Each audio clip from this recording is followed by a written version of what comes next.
গল্প ভালোবাসার রংমহল। লেখায় জাহানারা রানীমা। প্রিয়ম, তুমি কি আমায় একটু ভালোবাসো না? এই একটুখানি। আঙ্গুলের ডগা দিয়ে পরিমাণটা দেখিয়ে দিল কুহু। কুহুর এমন কথায় ভড়কালো না প্রিয়ম। শান্তশিষ্ট ভাবেই জবাব দিল, না বাসি না। একটুও ভালোবাসি না আমি তোকে। যা তো এখান থেকে। জ্বালাবি না একদম। প্রিয়ম, প্লিজ আজকের দিনে অন্তত সত্যিটা স্বীকার করো। প্রিয়মের হাত ধরে অনুনয়ের স্বরে বলল কুহু। ওর চোখ দুটো ছলছল করছে। কুহুর হাত থেকে নিজের হাতটা ছাড়িয়ে নিয়ে প্রিয়ম বলল, তোর সাহসও দেখি দিনকে দিন বেড়েই চলেছে কুহু। কোন সাহসে তুই আমাকে নাম ধরে ডাকিস? গুনে গুনে তো 3 বছরের বড় আমি। শুধু নাম ধরে কেন, দরকার পড়লে তোকে আমি তুই করেও বলবো। ভাব দেখাস আমার সাথে। তোর ভাব যদি আমি না ছুটিয়েছি তাহলে আমার নামও কুহু না। মনে মনে কথাগুলো বিড়বিড় করলেও কণ্ঠনালী পর্যন্ত আনার সাহস করল না। কুহু মুখ ফুটে কিছু বলার আগেই প্রিয়ম বলল, পাত্রপক্ষ হয়তো এতক্ষণে চলে এসেছে। যা, নিচে যা। প্রিয়মের এমন কাটকাট কথা শুনে খানিকটা মিয়ে গেল কুহু। চোখের কোণে হয়তো একটু জল এসে জমল। কিন্তু ওর সামনে দাঁড়ানো পাষাণটা তো সেটা দেখতে পাচ্ছে না। তবুও বাচ্চাদের মতো গোধরা গলায় বলল, না, যাব না আমি। প্রিয়ম মুখটা অন্যদিকে ঘুরিয়ে বলল, তোকে আমি নিচে যেতে বলেছি কুহু। এবার কিন্তু মার খাবি আমার হাতে। ব্যথাত দৃষ্টি দিয়ে একবার প্রিয়মের দিকে তাকালো কুহু। তারপর মনে একটা অভিমান আর আকর্ষণ কষ্ট নিয়ে এক ছুটে ছাদ থেকে নিচে চলে যায়। প্রিয়ম কুহুর যাওয়ার পথে তাকিয়ে একটা দীর্ঘশ্বাস ছাড়ে। নীল রঙের জামদানি, কপালে কালো টিপ, দুহাত ভর্তি নীল কাচের ছুরি, ঠোঁটে পিঙ্ক লিপস্টিক আর চোখে নিচে গাঢ় কাজলের রেখা টেনে তৈরি হয়ে নিল কুহু। সাজ কমপ্লিট হতেই আয়নায় এক নজর নিজের প্রতিবিম্বটা দেখে নিল। প্রিয়মের ফুফু নীলিমা এসে দেখেন কুহু তৈরি হয়ে গেছে। ওকে তৈরি হতে দেখে স্বস্তির নিঃশ্বাস ফেললেন তিনি। যাক, মেয়েটার সুমতি হয়েছে। যত তাড়াতাড়ি সম্ভব অপরটাকে কাঁধ থেকে ঝেড়ে ফেলতে পারলে বাঁচেন। নয়তো বলা যায় না কবে আবার তার ভাইপোর কাঁধে চলে যায়। নিজের ভাই আর ভাবি মতি হতে তার কাছে ভালো ঠেকেছে না। নিজের সোনার টুকরো ভাইপোর সাথে বাপ মা মরা, চালচুলোহীন এই মেয়েটাকে উনি কিছুতেই মানতে পারবেন না। তাই তো গোপনে এ মেয়ের জন্য পাত্র দেখছিলেন অনেকদিন ধরেই। মোটামুটি ভালো একটা ছেলে পেতেই ভাই ভাবিকে না জানিয়ে ওদের আসতে বলে দিয়েছেন। আগে বললে তারা যদি না করে দেন সেই সন্ধ্যায়। তবে ওদের হাবভাবে বলে দিচ্ছে যে তারা এতে মোটেও খুশি হয়নি। তাতে অবশ্য নীলিমার বিশেষ কিছু যায় আসে না। কাজের কাজ যেটা সেটা হলেই হলো। ছেলেপক্ষ আর সবাই চলে এসেছে ইতোমধ্যে। তাদের সামনে সিঙ্গেল সোফাটার উপর পায়ের উপর পা তুলে বসে ফোন চাপছে প্রিয়ম। প্রিয়মের এমন ভাবলেশীন আচরণে গায়ে জ্বালা ধরে উঠল কুহুর। পারলে কাঁচা চিবিয়ে খেয়ে ফেলতো এই প্রিয়মের বাচ্চাটাকে। ভেবেছিল ওকে এভাবে সেজেগুজে পাত্রপক্ষের সামনে আসতে দেখে রেগে হলেও প্রিয়ম হয়তো সত্যিটা বলবে। কিন্তু সে ঘুরে বালি। আপাতত এসব আকাশকুসুম ভাবনাগুলো মনের মাঝে দাপন করে অন্য সিঙ্গেল সোফাটায় গিয়ে বসে পড়ল। পাত্র একটু পরপর এক চোখে কুহুকে দেখছে, এতে যেন গায়ের জ্বালাটা আরো বেশি বেড়ে গেল ওর। ইচ্ছে তো করছে ছেলেটা চোখগুলো গেলে দিতে একদম। জীবনে মেয়ে দেখেনি মনে হয়। আর জার্নিটাও কেমন যেন অস্বস্তিকর। সেই সাথে প্রিয়মের উপর মনের মাঝে জমা রাগ আর অভিমানের পারদটা তরতর করে বেড়ে চলেছে। প্রিয়ম যদি আজ সত্যিটা কনফেস করতো তাহলে ওকে এখানে আসতে হতো না আর এমন অস্বস্তিজনক পরিস্থিতিতে পড়তে হতো না। ভেবেছিল ওকে এভাবে সেজেগুজে আসতে দেখলে হয়তো প্রিয়ম রেগেমেগে হলেও সত্যিটা বলে দিবে। নীলিমা আর দীপ্তি সবার আপ্যায়নে ব্যস্ত। নীলিমা বেশ খোশমেজাজেই আপ্যায়নে সাহায্য করছেন। আর দীপ্তি ভাবলেশহীনভাবে কাজ করে যাচ্ছেন। মনে মনে তিনি বেশ বিরক্ত নিজের ননদের উপর। নেহাত ননদের অপমান হবে তাই এখন চুপচাপ সবটা হজম করে যাচ্ছেন। নয়তো ছেলেপক্ষকে বাড়ির ভেতর পা রাখার অনুমতিটুকুও দিতেন কিনা সন্দেহ। প্রিয়ম এখনো অনবরত ফোন চাপছে। কুহু ভেবে পাচ্ছে না ফোনে কি এমন কাজ যে এমন মুহূর্তে এসে ফোন নিয়ে এতটা ব্যস্ত। বড্ড রাগ লাগলেও চুপচাপ সেটা হজম করে নিল। মাঝে মাঝে ওকে করা প্রশ্নের উত্তরগুলো দিচ্ছে আর ফাঁকে ফাঁকে আর চোখে প্রিয়মকে দেখে চলেছে। যতই ওকে দেখছে ততই রাগটা তরতর করে বেড়ে যাচ্ছে। এদিকে নীলিমা পাত্রের মায়ের সাথে গল্প পেতে বসেছেন। তাদের দুজনের কথায় ব্যাঘাত ঘটল কর্কশ শব্দে কলিং বেলটা বেজে ওঠায়। দীপ্তি গিয়ে দরজাটা খুলে দিতেই রাফসান সাহেবকে দেখে তার মুখে হাসি ফুটে উঠল। এতক্ষণ তার মুখে দুশ্চিন্তা আর ভয়ে যে মৃদু ছায়া পড়েছিল মুহূর্তেই সেটা কেটে গিয়ে সেখানে এখন স্নিগ্ধ হাসির ফোয়ারা বইছে। রাফসান সাহেবও স্ত্রীর দিকে তাকিয়ে একটা ঝলমলে হাসি উপহার দিলেন। ড্রয়িং রুমে এসে আগন্তুকদের দেখে দীপ্তির দিকে তাকিয়ে প্রশ্ন ছুড়লেন, ওনাদের তো ঠিক ছিলাম না, কারা এনারা? দীপ্তি কিছু বলার আগেই নীলিমা ভয়ে ভয়ে বললেন, ওনারা কুহুকে দেখতে এসেছে ভাইয়া। ছেলে খুব ভালো জব করে আর ফ্যামিলিও ভালো, তাই আমি তাদের আসতে বলেছিলাম। ননদের অবস্থা দেখে দীপ্তি মুখ টিপে হাসছেন। রাফসান সাহেব বোনের দিকে একটা নীরব দৃষ্টি ছুড়ে দিলেন। ভাইয়ের এমন শান্ত চাউনিতে নীলিমা বেশ ঘাবড়ে গেলেন। বোনের দিক থেকে দৃশ্য ফিরিয়ে নিয়ে মেহমানদের দিকে ফিরে বললেন, আপনাদের এভাবে কষ্ট দেওয়ার জন্য দুঃখিত, মাফ করবেন। আমাদের মেয়ে এখনো অনেকটাই ছোট, 18ও হয়নি এখনো। আমরা এখনই মেয়ে বিয়ে দেব না। আমার বোন আমাদের না জানিয়েই আপনাদের ডেকে ফেলেছে, জানালে এমন ভুল হতো না। আরে ভাইয়া, আর মাস 3 পরেই তো কুহুর 18 হয়ে যাবে। তারা না হয় এখন আংটি পরিয়ে গেল, ওর 18তম জন্মদিনের পরেই না হয় বিয়ের কাজটা। ভাইয়ের রক্তিম চোখজোড়ার দিকে তাকিয়ে বাকি কথাটুকু আর শেষ করতে পারল না সে। পাত্রপক্ষে সবাই বিদায় নিয়ে চলে যায়। প্রিয়ম অনেক কষ্টে হাসি চেপে রেখেছে। ওর বাবা মানুষরা পারেও বটে। সকলের সামনে এমন ভাব করল যেন তিনি এসবের কিছুই জানতেন না। প্রিয়ম ওর বারান্দায় লাগানো গাছগুলোতে পানি দিচ্ছে। বিকেলের নরম আলো এসে গাছগুলোকে ছুঁয়ে যাচ্ছে। তাই ইয়াংম্যান সব দুশ্চিন্তায় বা দূর হলো তো। প্রিয়মের কাঁধে চাপড় মেরে কথাটা বললেন রাফসান সাহেব। বাবার কথার পেছনে ঘুরে মিষ্টি করে হাসল প্রিয়ম। ছেলের হাত থেকে পানির পটটা নিয়ে রাফসান সাহেব নিজে পানি দিতে থাকলেন গাছগুলোতে। বাবা ছেলে দুজনেই বড্ড গাছ আর বই পাগল। বারান্দা ছাড়া ছাদে তাদের খুব সুন্দর একটা বাগান আছে। বাবা ছেলে দুজন মিলেই এগুলো দেখাশোনা করে। আর স্টাডি রুমে রয়েছে অজস্র বইয়ের সমাহার। বাবা ছেলে দুজনেরই অবসর সময় কাটে গাছে দেখাশোনা করে, নয়তো স্টাডি রুমে বইয়ের মাঝে বোধ হয়ে। দীপ্তি দুটো কফি বানিয়ে কুহুর হাতে দিয়ে বললেন প্রিয়মের ঘরে গিয়ে দিয়ে আসতে। কুহু কফির ট্রেটা দীপ্তির হাতে ফেরত দিয়ে বলল, তোমার ছেলেকে তুমি গিয়ে দিয়ে এসো। আমি তো পারলে কফির সাথে বিষ মিশিয়ে খাইয়ে দিই তোমার ওই বজ্জাত ছেলেকে। খুন করতে মন চাইছে তাকে আমার। কুহুর কথা শুনে শব্দ করে হেসে উঠলেন দীপ্তি। মিথ্যে রাগ দেখিয়ে বললেন, তোর সাহস তো দেখি কম না মেয়ে। আমার সামনেই আমার ছেলেকে মারার কথা বলছিস। তুমি তো আমার সোনামা, তোমাকে না বললে কাকে বলবো বলো তো? বলেই দীপ্তির গলা জড়িয়ে ধরল। দীপ্তি হাতের ট্রেটা শক্ত করে ধরে বললেন, আরে করছিস কি? আস্তে, কফিটা পড়ে যাবে তো।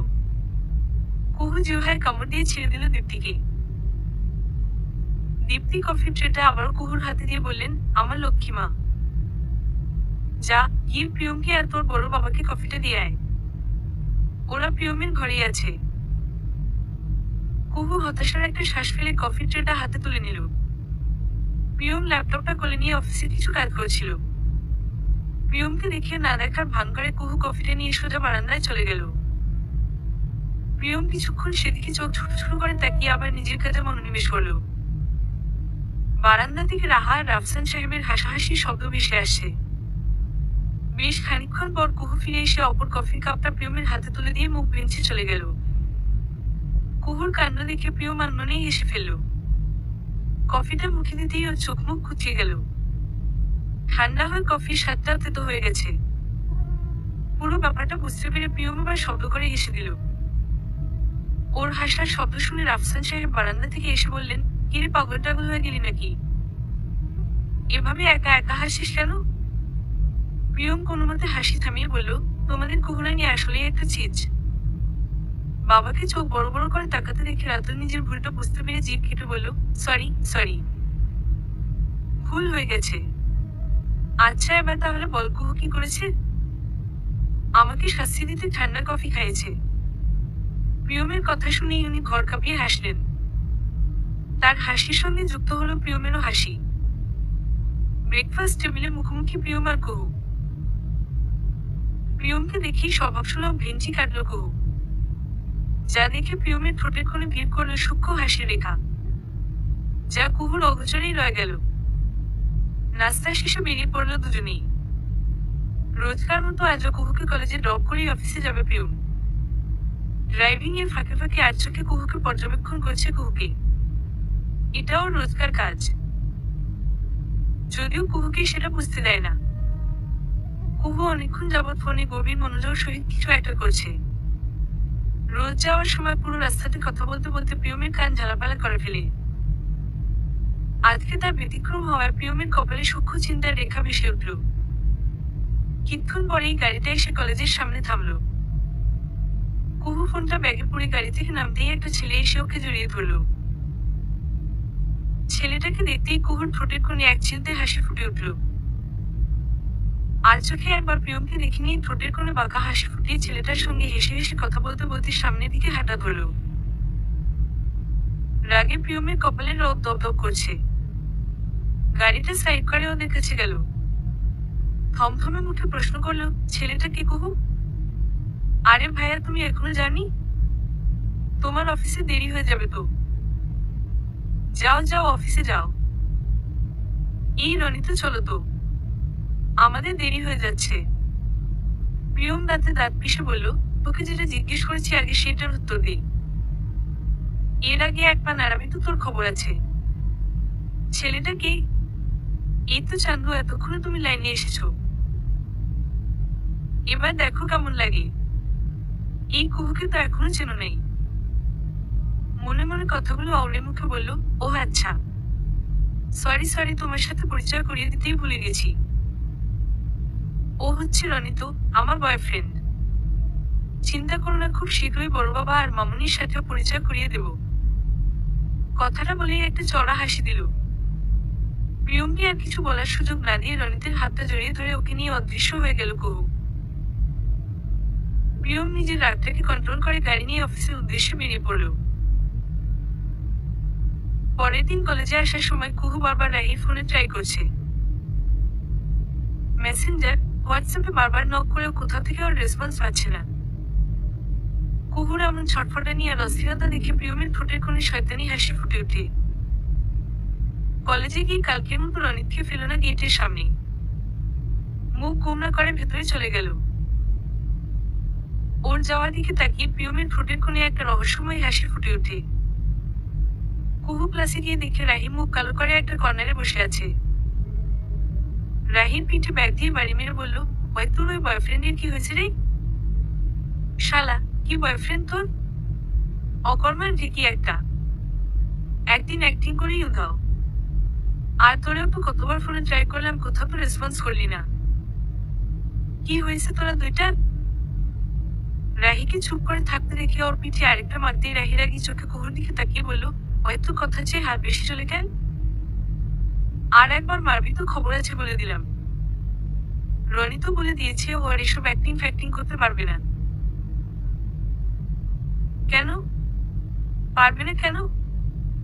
রাহি কুহুর হাতে ছোট্ট একটা চিরকুট ধরিয়ে দিল, যেখানে লেখা আছে, যার বয়ফ্রেন্ড আছিস তার বয়ফ্রেন্ড হয়ে থাক। অন্য কারোর বয়ফ্রেন্ড হওয়ার অ্যাক্টিং করলে পরের বার আর হালগোরাস্ত থাকবে না। প্রথমবার বলে ছেড়ে দিলাম। রাহি বলল, কালকে নাকি রনিতকে কয়েকটা ছেলে এসে থ্রেট দিয়ে গেছে আর এই চিরকুটটা। ও ভয় পেয়ে গেছে ভীষণ, তাই পারবে না বলে দিয়েছে। কুহুর সেদিকে খেয়াল নেই। ওর ঠোঁটের কোণে এখন সাফল্যের হাসি। যুদ্ধে জয়ী হলে মানুষ যতটা খুশি হয়, কুহুকে এই মুহূর্তে ঠিক ততটাই খুশি দেখাচ্ছে। কুহু রাহিকে জড়িয়ে ধরে বলল, আর লাগবে না বান্ধবী, আমার কাজ তো হয়ে গেছে।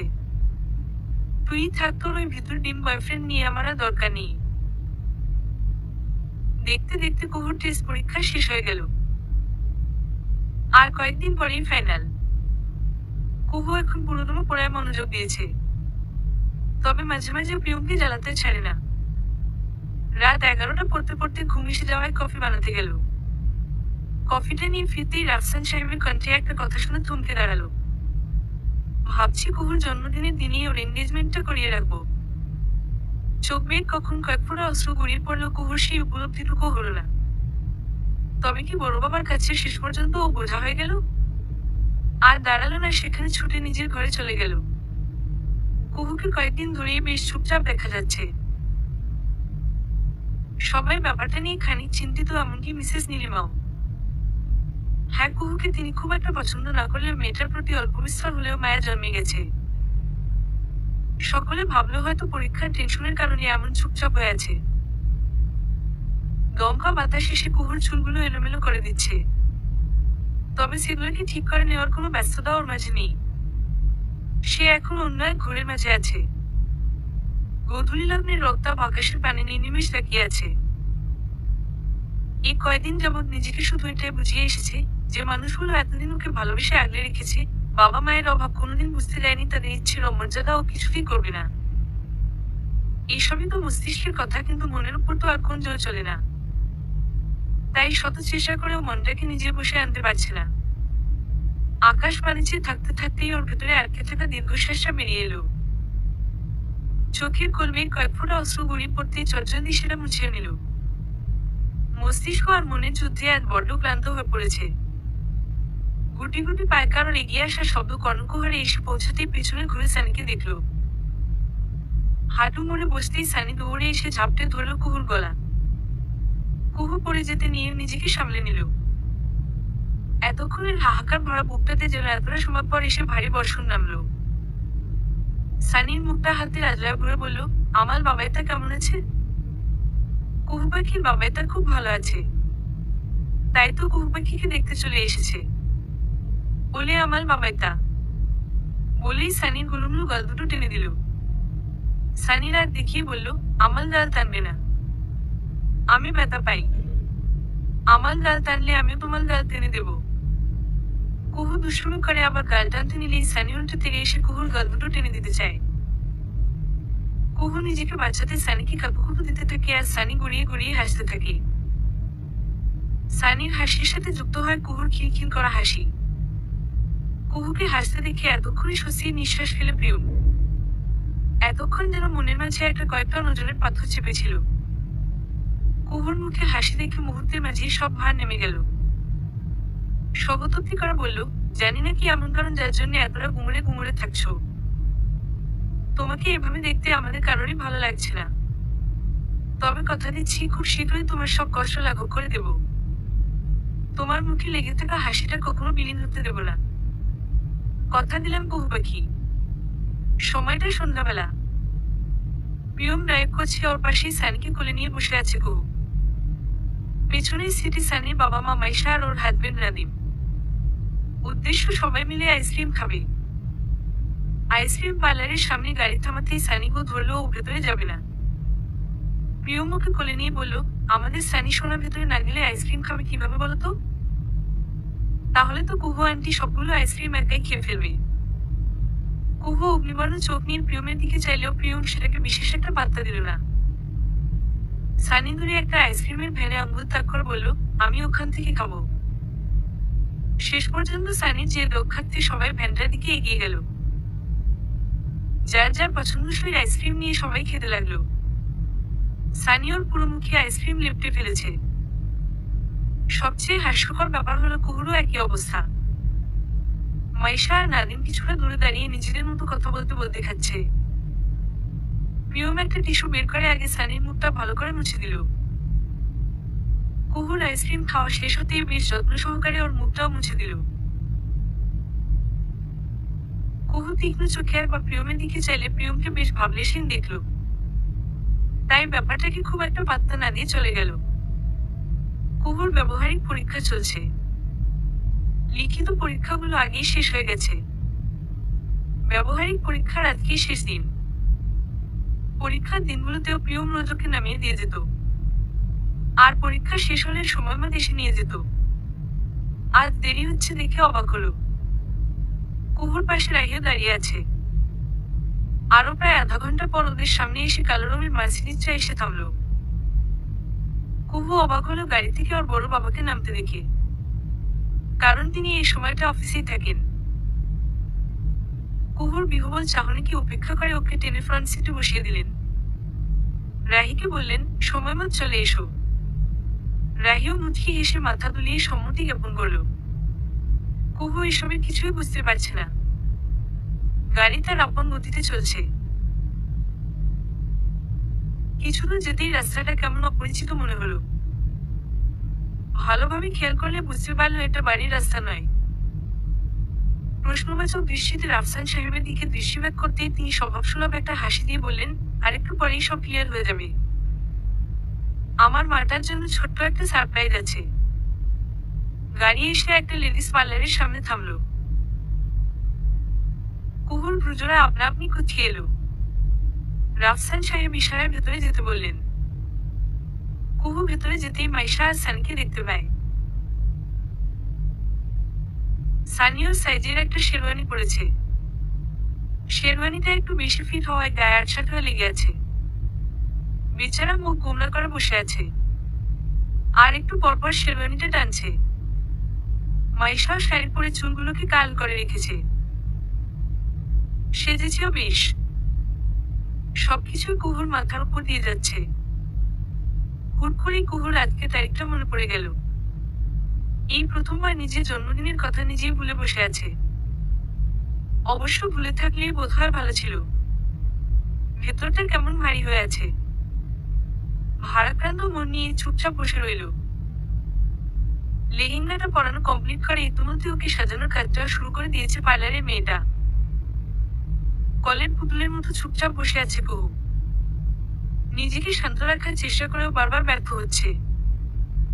আর কিছুদিন পরেই হয়তো চেনা ঘর, চেনা মানুষ সব ছেড়ে ছুড়ে দূরে কোথাও চলে যেতে হবে। বাবা মাকে হারানোর পর কখনো মামুনি আর বড় বাবাকে ছাড়া থাকেনি। তাহলে এখন কিভাবে পারবে? বাবা মায়ের কথাটাও আজ বড্ড মনে পড়ছে। শত যুদ্ধ করে চোখে জলগুলোকে আটকে রাখতে পারল না। পার্লারের মেয়েটা আটকে একটু বিরক্তি মিশ্রিত গলায় বলল, আরে আরে কি করলেন এটা আপনি? চোখের স্বার্থ পুরোটাই নষ্ট করে দিলেন।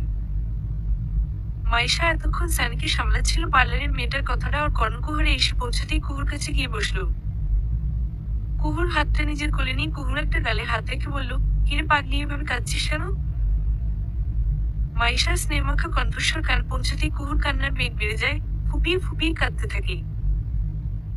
পার্লারের মেয়েটা বেশ বিরক্ত হয়। মাইশা ইশারায় বোঝালো ও দেখছে ব্যাপারটা। কুহুর মাথায় হাত বুলিয়ে বলল, এমন করলে হয় বলতো? সেই কবে থেকে আমরা আজকের দিনটার অপেক্ষায় আছি, আর তুই এইভাবে কাঁদছিস। কুহুকে তবু চুপ করে থাকতে দেখে মাইশা বলল, আচ্ছা ঠিক আছে, তোর যদি আপত্তি থাকে তাহলে আমি বরং বাবাকে গিয়ে মানা করে দিয়ে আসি। মাইশা উঠতে নিলেই কুহুর হাতটা ধরে আটকে নিল। বলল, না আপু, আসলে বাবা মায়ের কথা খুব মনে পড়ছিল তো তাই কাঁদছিলাম। চোখে জলগুলো নিজের হাত দিয়ে মুছে নিল। পার্লারের মেয়েটা সব ক্লিন করে আবার নতুন করে সাজাতে শুরু করলো। রাফসান সাহেব ওদেরকে নিয়ে সোজা রিসোর্টে চলে গেলেন। বাকিরা আগেই পৌঁছে গেছে। সেখানেই সব আয়োজন করা হয়েছে। সানি কুহুর একটা আঙ্গুল ধরে আছে। দুজনেই এগিয়ে আসছে। প্রিয়ম কথা বলছিল ওর বাবার এক ক্লায়েন্ট সোহেল চৌধুরীর সাথে। অনেক পূর্ব পরিচিত হওয়ায় সম্পর্কটা বেশ গভীর। কথা বলতে বলতে সামনে দৃষ্টি পড়তে স্থির হয়ে গেল ওর চাউনি। সময়টা যেন ওখানেই থমকে গেল। সেই সাথে বেড়ে গেল হৃদস্পন্দনের গতি। বুকে হাত দিয়ে একটা বড় করে শ্বাস নিয়ে নিল সে।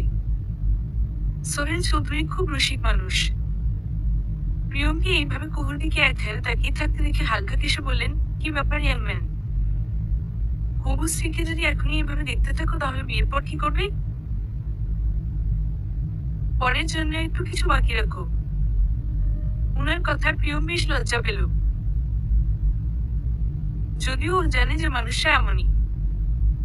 তাও বাবার বয়সী একটা লোকের মুখে এমন কথা শুনে ওর বেশ অস্বস্তি বোধ হচ্ছে। কিছু বলার মতো খুঁজে না পেয়ে এবার মাথা চুলকাতে লাগলো। প্রিয়মের অবস্থা দেখে তিনি হেসে ফেললেন।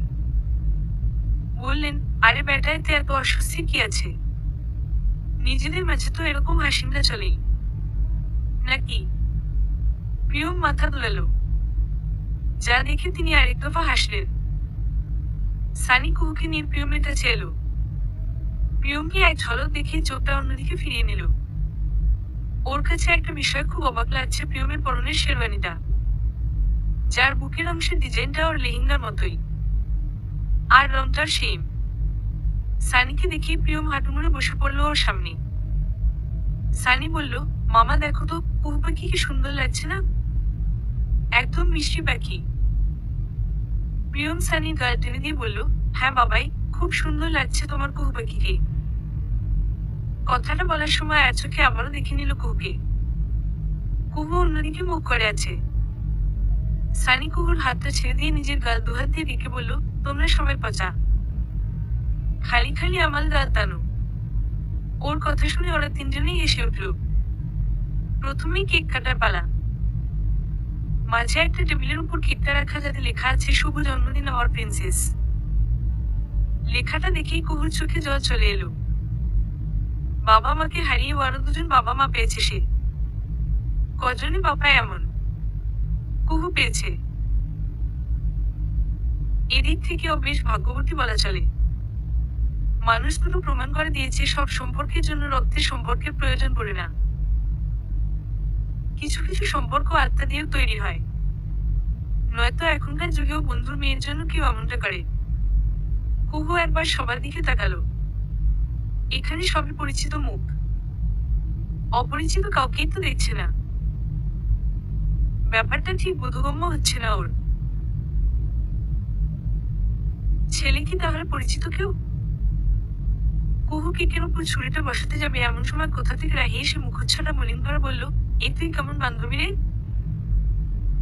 একমাত্র বান্ধবীকে ফেলেই কেক কাটতে বসে গেলি। রাহিকে দেখেই কুহু প্রশস্ত হাসল। সানি দেরি দেখে বিরক্ত বোধ করল। বলল, কুহু পাখি তাড়াতাড়ি কেক কাটো, আমি খাবো। সানির কথা শুনে সবাই অল্প বিস্তার হাসল। তারপর আর কাল বিলম্ব না করে সানির হাত ধরেই কুহু কেকটা কাটল।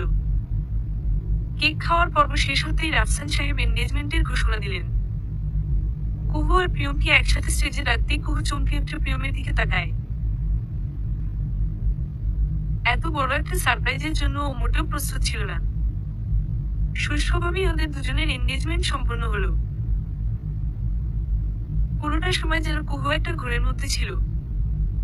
অশ্রুসিক্ত আঁখি যুগল নিয়ে একবার দীপ্তি আর রাফসান সাহেবের দিকে তাকালো। মানুষ দুজন ওকে আরো বেশি ঋণী করে দিল, যা ওর নিজের জীবন দিয়ে শোধ করা সম্ভব নয়। তবে একবারের জন্য কুহু প্রিয়মের দিকে চোখ তুলে তাকায়নি। চুপচাপ শুধু আংটিটা পরিয়ে দিয়েছে। প্রিয়ম অনেকক্ষণ উসখুস করছিল কুহুকে কিছু বলার জন্য, তবে কুহু সেসবে পাত্তা দেয়নি। ফটোশুট আর খাওয়া দাওয়ার পর্ব সম্পূর্ণ হতেই সবাই ধীরে ধীরে বিদায় নিতে থাকে।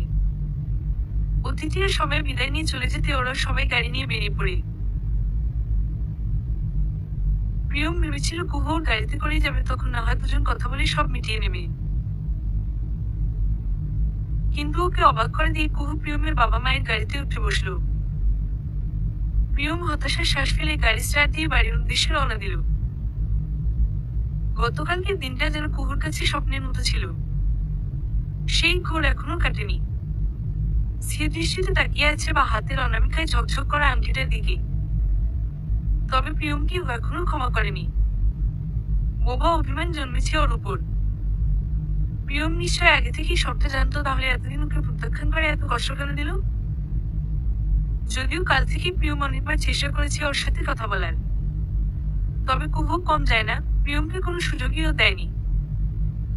প্রতিবারই পাশ কাটিয়ে চলে এসেছে। প্রিয়ম রুমের মাঝে পায়চারি করছে। আজ অফিসেও যায়নি। এত চেষ্টা করেও কুহুর সাথে কয়েক সেকেন্ডের জন্য কথা বলার সুযোগ হয়নি বলা ভালো, কুহুর সেই সুযোগ দেয়নি।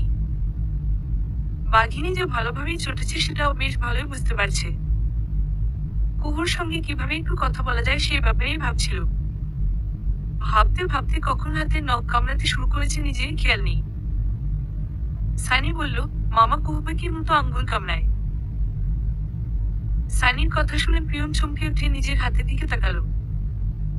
নিজের কাজে নিজেই অবাক হয়ে গেল। এভাবে নখ কামড়ানো কুহুর স্বভাব। আবারও ভাবনায় ডুব দিতেই সানিকে দেখে চট করে একটা বুদ্ধি খেলে গেল মাথায়। সানিকে কোলে নিয়ে কানের কাছে ফিসফিসিয়ে কিছু কথা বলল। সানিও চটজলদি প্রিয়মের কাছ থেকে নিজেকে ছাড়িয়ে নিয়ে কুহুর কাছে ছুটল। কুহু এখনো একইভাবে বসে আছে। হুট করে সানি এসে ওর উপর ঝাঁপিয়ে পড়ায় কিছুটা হকচকিয়ে গেল। সানিকে দেখে কুহুর ঠোঁটের কোণে দেখা দিল প্রশান্তির উষ্ণ হাসি। সানি কুহুর হাত ধরে টানাটানি করছে। কুহু ওর সামনে হাঁটু মুড়ে বসে বলল, কোথায় যেতে হবে বলো? এভাবে টানা হেঁচড়া করছো কেন? ছাদে চলো। কুহুর ভ্রুজোড়া খানিক কুঞ্চিত হলো। বলল, এ সময় ছাদে কেন? আমার দরটা ফেলে এসেছি, আনতে যাব। চলো চলো বলেই আবারও টানতে লাগলো কুহুকে। অগত্যা কুহুকে চলতে হলো সানির সাথে। ছাদে আসতেই পিছনে ফিরে সানিকে না দেখে অবাক হলো কুহু। পুরো ছাদ ঘুরে সানির দরজা কোথাও দেখতে পেল না। পেছনে থেকে দরজা বন্ধের আওয়াজ পেয়ে চমকে উঠল। প্রিয়মকে দেখেই বোবা অভিমান না জেঁকে ধরল আবারও। নেমে যেতে উদ্যত হতেই প্রিয়ম হাত ধরে ওকে আটকে দেয়। অনেক চেষ্টা করেও কুহু নিজ হাতটা ছাড়াতে সমর্থ হলো না। প্রিয়ম আবার পেছনে থেকে ওকে জড়িয়ে ধরতেই ওর ছটফটানি আগের চেয়ে কয়েকগুণ বৃদ্ধি পেল। তবে ওর শক্তপোক্ত হাতের বাঁধন থেকে নিজেকে ছাড়াতে সক্ষম হলো না। কুহুর হম্বিতম্বি দেখে প্রিয়ম এক প্রস্তাব এসে দিল। প্রিয়মের হাসি দেখে কুহুর গায়ে জ্বালা করে উঠল। নিজেকে ছাড়ানোর চেষ্টা করতে করতেই বলল, এখন প্রেম দেখাতে আসতে কে বলেছে? আমার বউ। আমার যখন ইচ্ছে আমি তার সাথে প্রেম দেখাবো, তাতে কার কি? প্রিয়মের সোজা সাপটা জবাব। কে বউ? কার বউ? আংটি বদল হলেই কেউ কারো বউ হয়ে যায় না। প্রিয়মের মুখে বউ শব্দটা শুনে কুহুর শির দ্বারা বেয়ে শীতলতার এক অদ্ভুত শিহরণ বয়ে গেল। তবে প্রিয়মকে সেটা বুঝতে দিল না। তাই কিছুটা রুক্ষস্বরেই কথাটা বলল।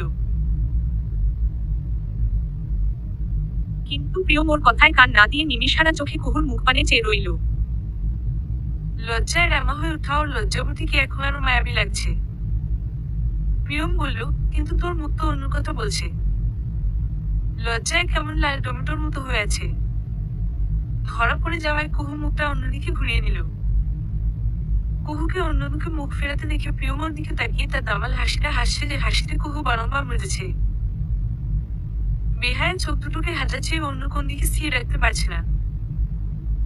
কুহুর অবস্থাটা বুঝতে পেরে এবার মিটমিটিয়ে হাসতে লাগলো প্রিয়ম।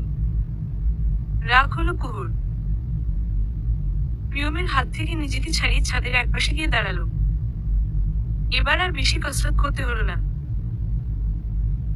প্রিয়ম নিঃশব্দে কুহুর পাশে গিয়ে দাঁড়ালো। কিছু মুহূর্ত কেটে গেল নিস্তব্ধতায়। নিঃশব্দতা ভাঙল কারোর ফুপানো কান্নার শব্দে। প্রিয়ম আটকে উঠল। কুহুকে কাছে টেনে নিয়ে আলতো হাতে ওর চোখে জল মুছে দিল। কুহুর মাথাটা বুকের মাঝে চেপে ধরে মাথায় হাত বোলাতে লাগলো। হুশ, আর একদম কান্না করবি না। আমার কথাগুলো আগে শোন। তারপর যদি তোর আমাকে দোষী বলে মনে হয়, তাহলে যে শাস্তি দিবি আমি সেটা মাথা পেতে নেব। কুহু কোন কথা না বলে চুপ হয়ে রইল। এখন চুপ থেকে সবটা শুনে নেওয়া উচিত বলে মনে হলো। প্রিয়ম কুহুকে ছেড়ে দিয়ে ওকে নিয়ে দোলনাটায় বসালো। আর নিজে কুহুর সামনে হাঁটু মুড়ে বসে ওর একটা হাত নিজের দুহাতের মুঠোয় নিয়ে বলতে শুরু করলো।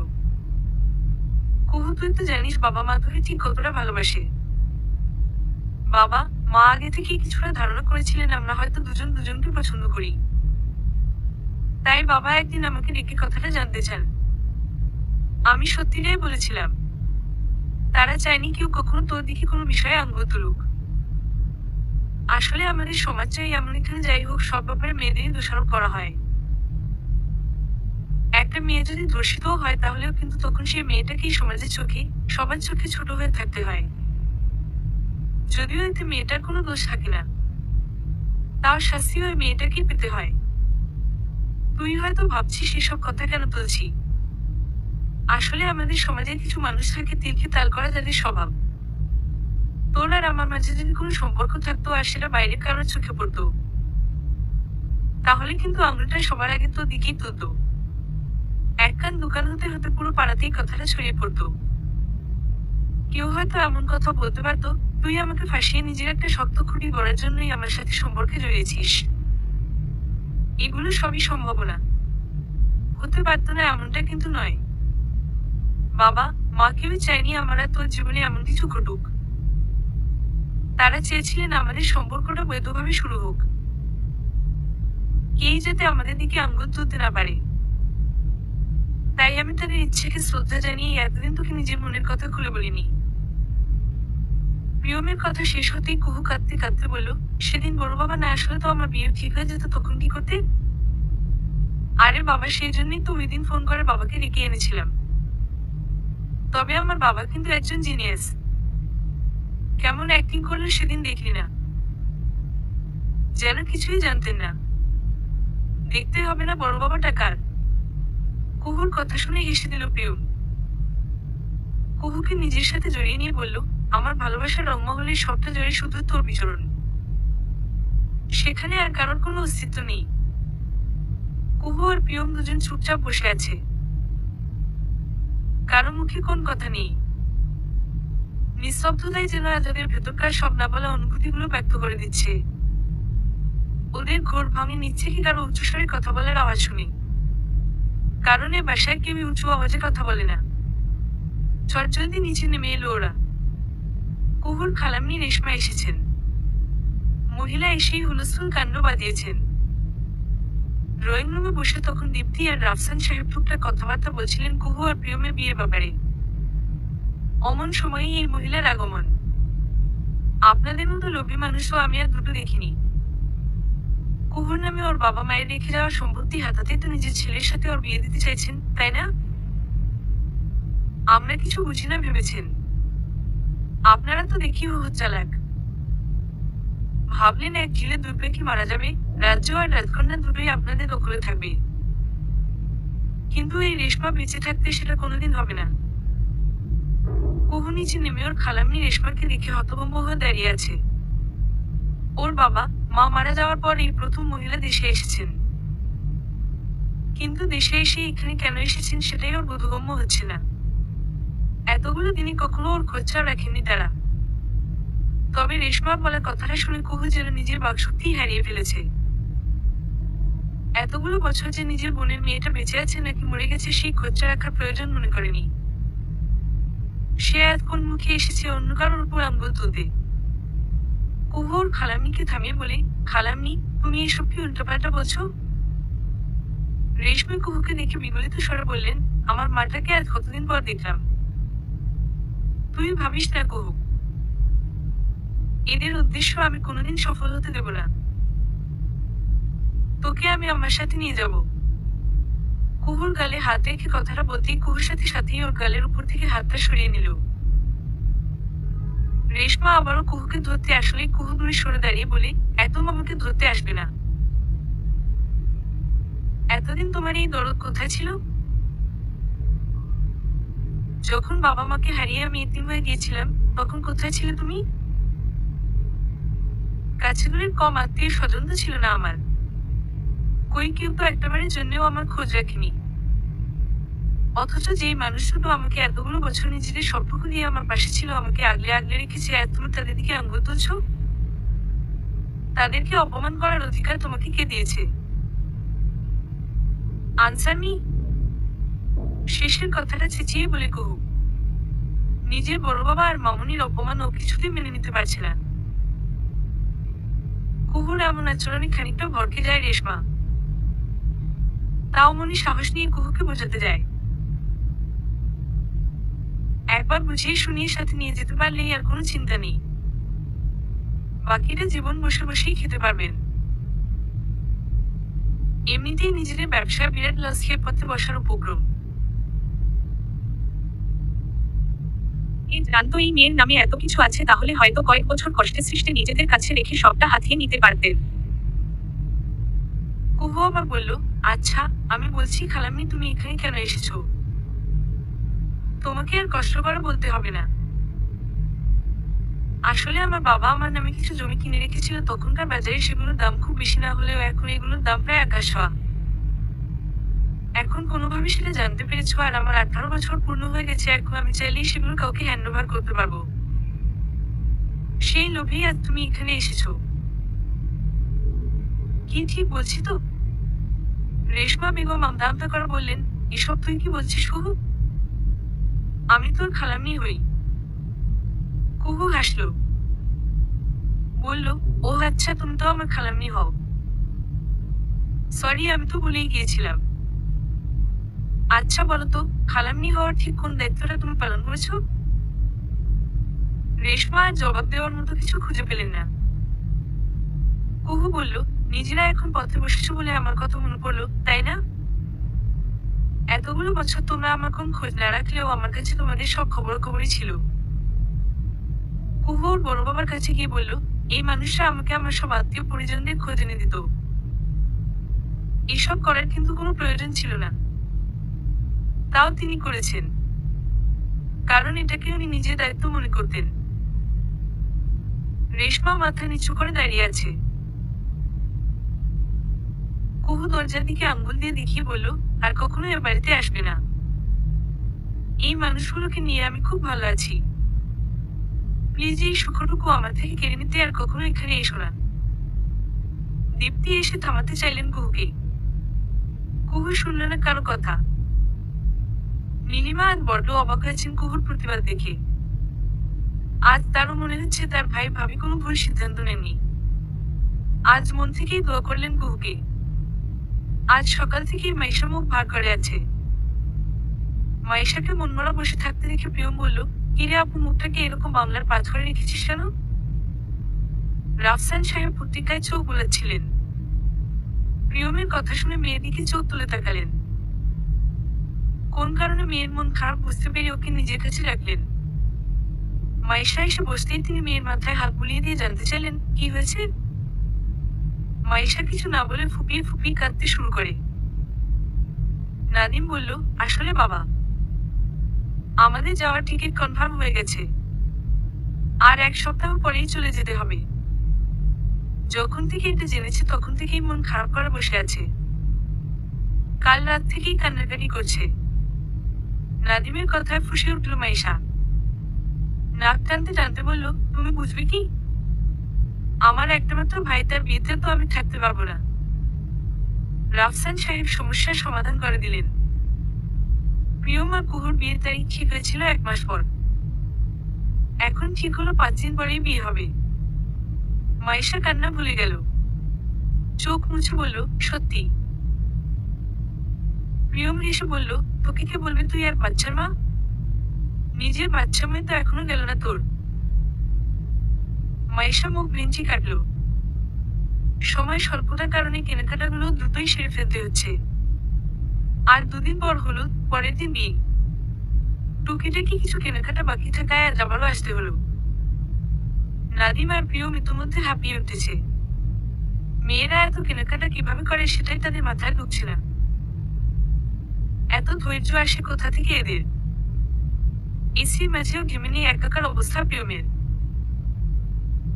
প্রিয়মরা বের হতে যাবে এমন সময় মাইশা বলল, নাদিম, আমার মনে হয় লেহেঙ্গাটা ভালোই ছিল, নিয়ে নিলেই পারতাম। নাদিম অসহায় দৃষ্টিতে তাকালো মাইশার দিকে।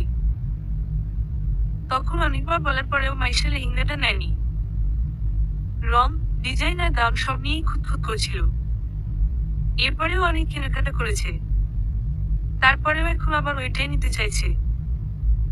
নাদিম অসহায় দৃষ্টিতে প্রিয়ম আর কুহুর দিকে তাকালো। মাইশাকে বলল, মাইশু প্লিজ, আমার আর ধৈর্য নেই। আমি এখন আবার 4 তলায় উঠতে পারবো না। মাইশা ক্রুদ্ধভাবে চাইল নাদিমের দিকে। বলল, তুমি কি সিঁড়ি ভেঙে যাবে নাকি? যাবে তো লিফটে করে, তাহলে সমস্যা কোথায়? অগত্যা নাদিমকে চলতে হলো মাইশার সাথে। ওর অবস্থা দেখে প্রিয়ম আর কুহু মুখ টিপে হাসতে থাকে। পেছনে থেকে কেউ কুহুর নাম ধরে ডাকতেই দুজনের পেছনে ঘুরে চাইল। ব্যক্তিটিকে দেখেই ধীরে ধীরে প্রিয়মের মুখভঙ্গি পাল্টাতে থাকে। প্রিয়মের দিকে তাকাতেই কুহুর মনের মাঝে শয়তানি বুদ্ধি খেলে যায়। হাসি হাসি মুখ করে ব্যক্তিটির দিকে এগিয়ে যায়। অজ্ঞাত ব্যক্তিটিরও মুখের হাসি চড়া হয়। প্রিয়মও আসে কুহুর পিছনে পিছনে। ছেলেটি প্রিয়মকে দেখে বলে, ভাইয়া কেমন আছেন? আমাকে চিনতে পেরেছেন? প্রিয়ম মুখে জোরপূর্বক হাসি ফুটিয়ে বলে, আলহামদুলিল্লাহ ভালো। হ্যাঁ হ্যাঁ, চিনব না কেন? মনে মনে বলল, শালা তোরে ভুলি কেমনে? সেদিন আমার কুহুকে যেভাবে স্ক্যান করছিলি, ইচ্ছে তো করছিল সেখানেই তোকে কয়েক খাদিয়ে দেই। ছেলেটা হাসি হাসি মুখে এবার কুহুর দিকে চাইল। কোন ডাক্তার না রেখেই বলল, আসলে কুহু আপনাকে আমার খুব পছন্দ হয়েছে। তাই আপনার পরীক্ষা শেষ হওয়ার আর 18 বছর পূর্ণ হওয়ার অপেক্ষায় ছিলাম। এখন নিশ্চয় রাফসান আঙ্কেল না করবেন না? আপনি বললে আমরা আবার আপনাদের বাড়িতে প্রস্তাব পাঠাতে পারি। প্রিয়মের দিকে তাকিয়ে বলল, আপনি কি বলেন ভাইয়া? কুহুর পিঠ ফেটে হাসি আসছে। কোন রকমে সেটাকে আটকে রেখেছে। শেষ পর্যন্ত কিনা ওরই হবু বরের কাছে অনুমতি চাইছে ওর জন্য বিয়ের প্রস্তাব পাঠাবে কিনা। প্রিয়মের মুখটা তখন ছিল দেখার মতো। কুহু বলল, আপনি প্রস্তাব পাঠাতে পারেন, কোন সমস্যা নেই। কুহু শত চেষ্টা করে নিজের হাসিটা আটকে রাখতে পারছে না, হঠাৎই ফিক করে হেসে ফেলে। কুহুকে এভাবে হাসতে দেখে নাইম খানিকটা ভাবাচাকা খেয়ে যায়। নাইমের সামনে প্রিয়ম কুহুর হাত চেপে ধরে বলে, খুব শখ না তোর? আজ তোর সব শখ আমি মেটাচ্ছি। নাইমের দিকে তাকিয়ে বলল, সরি ভাইয়া, আপনি ভুল সময়ে ভুল মানুষকে চুপ করেছেন।